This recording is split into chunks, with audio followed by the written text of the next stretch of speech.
Sugeng pepanggihan malih kaliyan Subadi Prawata. Ing kalodhangan menika badhe ngaturaken waosan buku basa Jawi Jagating Lelembut. Anggitanipun Gun W. Kanthi irah-irahan ditanggap dening keluarga Demit.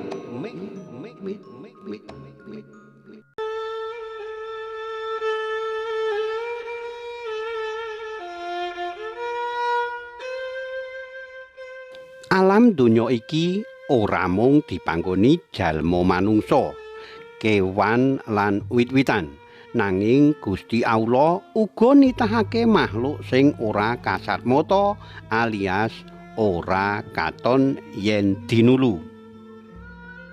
Demit uga duwe kadonyan dhewe utawa papan panggonan dhewe. Tumrape manungsa lumrah ora bisa weruh wujude demit. Nanging kanggone wong pinter sing kulina laku prihatin temtu bisa weruh demit, setan utawa jin. Bab kuwi mau dialami dhewe dening dalang kondang Ki Sabdodadi kang wis nate ndalang ditanggap demit.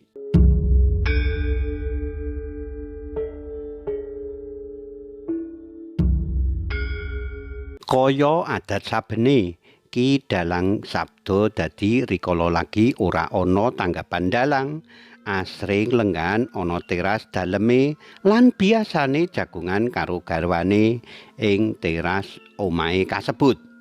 Bu, wis rada sawetara iki aku ora ana tanggapan dalang ya, Bu. Pitakone Ki Sabdodadi marang garwane.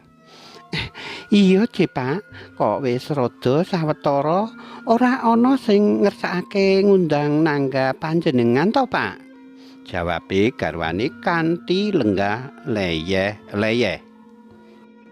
Lagi wae ngobrol-ngobrol ana ing teras kasebut, dumadakan ana tamu nganggo mobil sedan Mercy taun 1970-an. Mandeg ing plantarane omahe Ki Dalang Sabdodadi. Sabanjure tamu loro kuwi mau metu saka mobil terus lumaku nuju ing teras daleme Ki Dalang. Menapa leres mriki daleme dalang kondang Ki Sabdodadi? Pitakone salah sijine piyayi kuwi kanthi sopan. Oh, nggih leres. Kula piyambak dalang Ki Sabdodadi, lajeng kersanipun Nak Mas menapa? Jawabe Ki Sabdodadi karo ngaturi lenggah tamune sakloron mau. Tamu mau banjur lenggah ing kursi lan sawise lenggah banjur njlentrehake keperluane menawa dheweke nduweni hajat nanggap wayange Ki Sabdodadi kang diadani ana ing daleme yaiku daerah Karangdawa, Kabupaten Klaten, Jawa Tengah.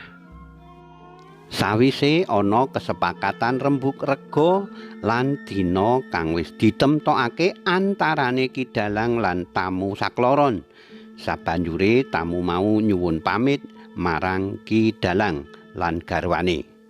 Terus nuju ana ing mobile maneh lan bablas kondur ing daleme Karangdawa Klaten. Ki Dalang ora langsung mlebu ing daleme, ananging banjur pamitan garwane saperlu ngubungi para penabuh gamelan utawa wiyaga lan para waranggana. Bu, aku pamit dhisik arep nemoni pimpinane wiyaga lan para waranggana. Wong sesuk kuwi kudu mangkat bareng-bareng ning Karangdawa Klaten. Kandhane Ki Dalang terus bablas mlaku menyang panggonane sing dituju. Merga panggonane pimpinan wiyaga lan waranggana ora adoh. Ki Dalang cukup mlaku lan ora let suwe kabeh mau wis bisa dihubungi. Langsung dijlentrehake apa keperluane ngenani tanggapan wayang kasebut.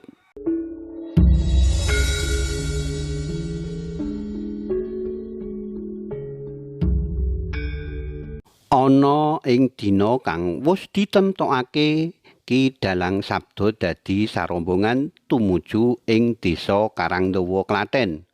Kurang luwih sak jam perjalanan nganggo mobil lan bis. Rombongan tekan panggonan tanggapan kasebut.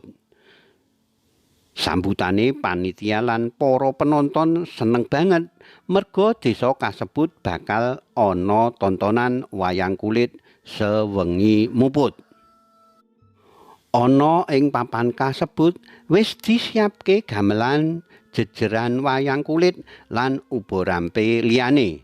Ki Dalang, para penabuh lan para waranggana mung gari nglenggahi panggonane dhewe-dhewe.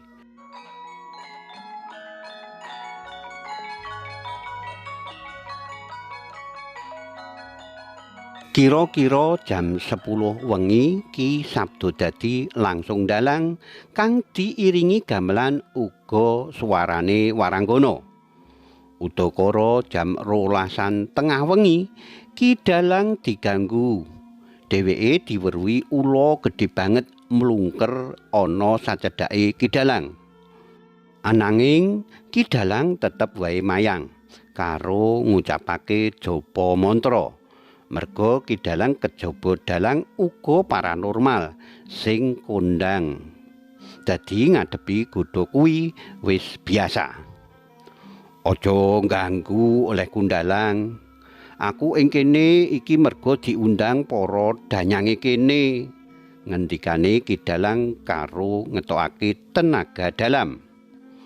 Ula kasebut sanalika ilang saka papan panggonan kono. Embuh menyang ngendi playune. Ora let suwe ana godha maneh, yaiku bocah cilik-cilik kang diarani tuyul. Padha dolanan wayang sing lagi dijejerake. Eloke para wiyaga lan para waranggana padha ora weruh kedadean kuwi. Mung Ki Dalang sing pirsa. Kanthi ilmu kebatinan sing dhuwur, Ki Dalang ngusir maneh godha sing ditindakake para tuyul kasebut. Rombongan tuyul mlayu merga kena hawa panas saka Ki Dalang. Lan ora wani ganggu Ki Dalang lan rombongane maneh.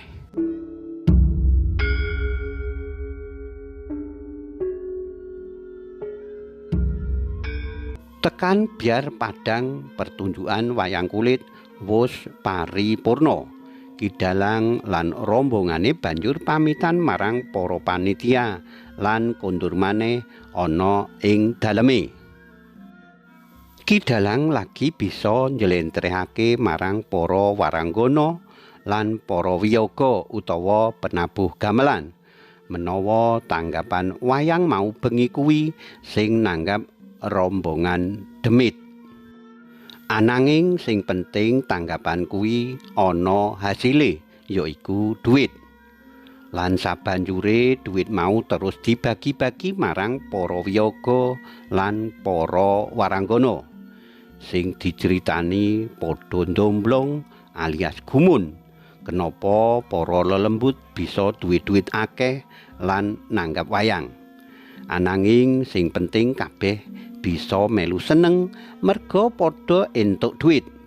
Sabanjure sawise padha nampa dum-duman duit utawa wis nampa hasile nyambut gawe sewengi muput, para wiyaga lan waranggana pamitan marang Ki Dalang lan padha kondur ana ing daleme dhewe-dhewe.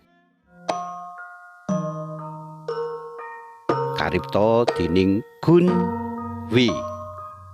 Cariyos menika kapetik saking kalawarti basa Jawa Jaka Lodang nomor 23 tanggal 8 November 2000 selangkung ing Ngayogyakarta. Matur nuwun awit kawigatosanipun saged pepanggihan malih wonten ing cariyos-cariyos sanesipun. Matur nuwun. Matur nuwun. Nuwun.